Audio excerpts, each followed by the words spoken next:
तर आता मी चाललो होतो इंडियातल्या टॉप 1 हॉटेलमध्ये, जिथे जाण्याचं प्रत्येक इंडियन लोकांचं ड्रीम आहे, आणि ते म्हणजे हॉटेल ताज मुंबईमध्ये. आणि हे ड्रीम आता आमचं कम्प्लीट होतंय. त्यासाठी थँक्यू डीएनएसपी कंपनीचे CMD doctor Amol Nikam sir आणि डीएनएसपी कंपनी.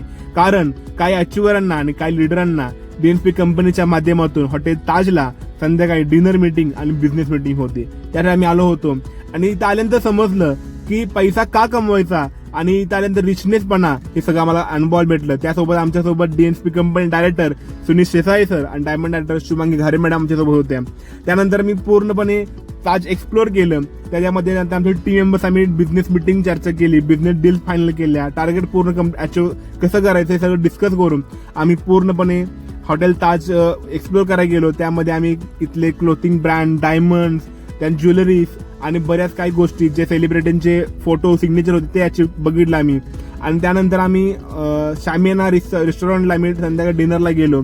शामियानामध्ये गेल्यानंतर आम्हाला गाईड केलं की तुम्हाला इथं जे पाहिजे तुम्ही ते ऑर्डर करू शकताय. इंडियन ऑथेंटिक जेवण होतं आणि आम्हाला इथं जेवणासाठी 600+ प्रकारचे फूड आयटम्स होते. त्यामध्ये डेझर्ट होते, स्वीट होते, मेन कोर्स होता, स्टार्टर्स होते, नॉन व्हेज, व्हेज बरंच काही होतं इथं.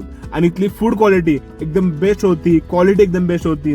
आणि अराउंड आम्ही 6 लोकांना आम्हाला 25,000 25,000+ कॉस्ट आमची प्लस जीएसटी आम्हाला गेली.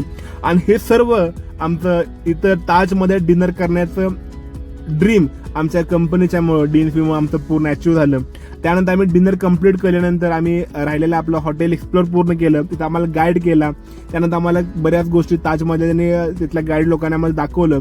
आणि हे सर्व आम्ही एक्सपिरियन्स करून आम्ही सर्व टीम मेंबर्स संध्याकाळी 12 वाजता चेकआउट करून आम्ही कोल्हापूरला निघालो. Thank you DNSP, such kind of experience. जर तुम्हाला पण जाणून घ्यायचा डीएनएसपी काय आहे तर नक्की कॉन्टॅक्ट करा एकदा आणि जाणून घ्या डीएनएसपी.